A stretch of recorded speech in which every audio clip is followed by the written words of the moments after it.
Aunty 1 kilo आलू कर देना। हाँ जी मेम साहब। तू? कोई आलू नहीं है मेरे पास, जा यहाँ से। अरे आंटी क्या बात कर रहे हो, वो आलू रखे तो हैं, पैक कर दो। मैंने कहा ना, इसके लिए मेरी दुकान पे कोई आलू नहीं है, जाओ आप यहाँ से। बेबी आप इन्हें जानते हो क्या? नहीं बेबी, मैं इन्हें नहीं जानती, पता नहीं कौन है ये। बेबी? और कितने लड़कों को धोखा देगी, भगवान से डर। एक से तेरा मन नहीं भरा? शर्म कर थोड़ी सी भी, हर किसी को धोखा देती फिरती है। अरे बेशरम, मेरे बेटे को धोखा देके तुझे चैन नहीं पड़ा जब इस शरीफ लड़के को फंसा रही है। बेबी मुझे लगता है ये औरत ना पागल है। ओ आंटी, मैं आपको जानती हूँ क्या, जो आप इतना बकवास कर रही हो? अरे तू क्या मुझे जानेगी, मैं भी तुझे नहीं जानती, निकल यहाँ से। हाँ हाँ जा रही हूँ। चलो बेबी, हम किसी और दुकान से ले लेंगे, पागल ना हो तो। चलो। अरे जा जा, भगवान तेरा कभी भला नहीं करेगा।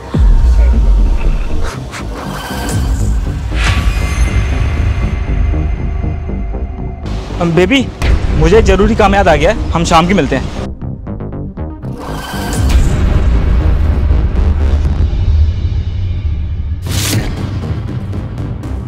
आंटी जी। बोलो बेटा। मुझे आपसे एक बात पूछनी है, जब आपके पास आलू थे तो आपने उस लड़की को दिए क्यों नहीं? देखो बेटा, ये मेरी दुकान है, मेरी मर्जी में किसी को आलू दूं या ना दूं। तुम अपने काम से काम रखो। आंटी जी मुझे लगता है आप कुछ छुपा रही हैं। आंटी जी प्लीज बता दीजिए, क्या पता आपका ये सच मेरी जिंदगी बर्बाद होने से बचा ले। हाँ बेटा, तुम मेरे बेटे जैसे ही हो, तुम ना इस लड़की से दूर हो, ये बहुत खतरनाक है।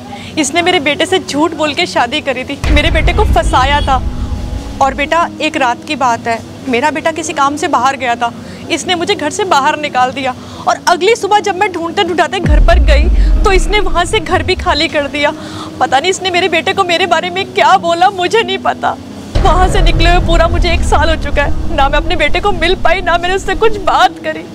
ये बहुत गंदी लड़की है बेटा, इससे दूर रहो, ये तुम्हें भी बर्बाद कर देगी। इसने मेरे बेटे को भी बर्बाद कर दिया। शादी? क्या वो शादीशुदा है? हाँ बेटा, 3 साल पहले मेरे बेटे के साथ इसकी शादी हुई थी। ये लड़की बहुत खतरनाक है, मैं तुझे बोल रही हूँ बेटा, अभी भी टाइम है, इसे छोड़ दे, नहीं तो तू बर्बाद हो जाएगा इस लड़की के चक्कर में। अच्छा, तभी मैं सोचूं वो मुझे अपने घर ले जाने से मना क्यों करती है। आंटी जी बहुत बहुत धन्यवाद, आपने मेरी ज़िंदगी खराब होने से बचा ली। 1 मिनट, आपको अपने बेटे से मिलना है ना? हाँ बेटा, मुझे अपने बेटे से मिलना है। तू मेरी मदद कर सकता है क्या? तू मुझे मेरे बेटे से मिलवा सकता है? हाँ आंटी जी, मैं जानता हूँ उसके घर, चलो चलते हैं। हाँ ठीक है।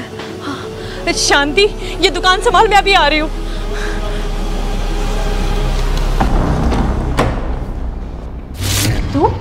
तू यहाँ पे क्या कर रही है? हर एक बात बता, तुझे यहाँ का एड्रेस किसने दिया? हाँ तू चुप कर, मुझे तुझसे कोई बात नहीं करनी, तुझसे बात मेरा बेटा करेगा। विशाल, बेटा विशाल। अरे माँ, आप कहाँ थे इतने टाइम से, और मुझे बिना बताए कहाँ चले गए थे?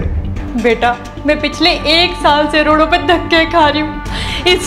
इसने मुझे घर से निकाल दिया था। मैंने तुझे ढूंढने की बहुत कोशिश करी, पर तू कहीं भी नहीं मिला। मैं पुराने घर पे भी गई, पर वहां जाके पता चला कि इसने घर खाली कर दिया। बेटा ये तुझे और मुझे अलग करना चाहती थी। विशाल, क्या तुम भी कुछ भी सुन रहे हो? तुम इस बुढ़िया की बातों पे यकीन कर रहे हो? ऐश्वर्या, तुम्हें बिल्कुल भी शर्म नहीं आई माँ को घर से यूं बाहर निकालते हुए? तुमने मुझे क्या बोला कि माँ तीर्थ यात्रा पे गई हुई है, और माँ इतने टाइम से रोड पे भटक रही थी। तुम्हें माँ को घर से बाहर निकाल के क्या मिल गया? माँ बेटे को अलग करके क्या मिल गया? ऐश्वर्या बोलो, अब चुप क्यों खड़ी हो? वो बेटा तुझे मैं बताती हूँ, इसने मुझे घर से इसलिए निकाला क्योंकि मुझे इसकी असलियत का पता चल गया था। ये तुझे धोखा दे रही है, और तुझे ही नहीं, तेरे जैसे कितने मासूम लड़कों को ये धोखा दे रही है, उनको पागल बनाती है और अपने प्यार के जाल में फंसा के उनसे शादी करती है। और ऐसे ही बेटा एक लड़के ने मेरा साथ दिया, उसने मुझे तुझसे मिलवाया। रुक, मैं उसे बुलाती हूँ। ईशू, बेटा ईशू।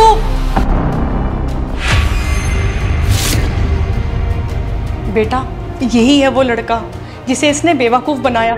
इस बेचारे को तो ये भी नहीं पता था कि ये शादीशुदा है, ये उसे धोखा दे रही है। अरे ये तो बहुत मासूम लड़का है जिसने मेरा साथ दिया, मुझे तुझ तक पहुंचा दिया, नहीं तो मैं पूरी जिंदगी तुझसे मिल नहीं पाती। विशाल, ऐसा कुछ भी नहीं है, मैं तुम्हें समझाती हूँ। ऐश्वर्या, क्या तुझे अब भी लगता है कि कुछ सुनने और सुनाने को बचा है? यार तुमने क्या कुछ नहीं करा, मुझे बर्बाद करने के लिए तुमने हर वो कोशिश करी जिससे मैं बर्बाद हो सकता था। मेरी माँ को मुझसे दूर किया और मुझे धोखा दे रही थी। अरे यार, मैंने तुझसे शादी करते हुए कभी कुछ सोचा ही नहीं। मैंने सिर्फ प्यार किया तुझसे। शायद मैं कुछ भी बोल लूं, तुझे कुछ समझ नहीं आएगा। मेरे घर से बाहर निकल। विशाल, तुम मुझे ऐसे घर से कैसे निकाल सकते हो? मैं कहाँ जाऊंगी विशाल? यार मेरे घर से बाहर निकल प्लीज।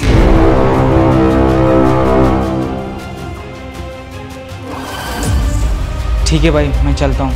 ठीक है भाई, अपना ध्यान रखना और थैंक यू सो मच, आज तूने मुझे मेरी माँ से मिलवा दिया। ठीक है भाई।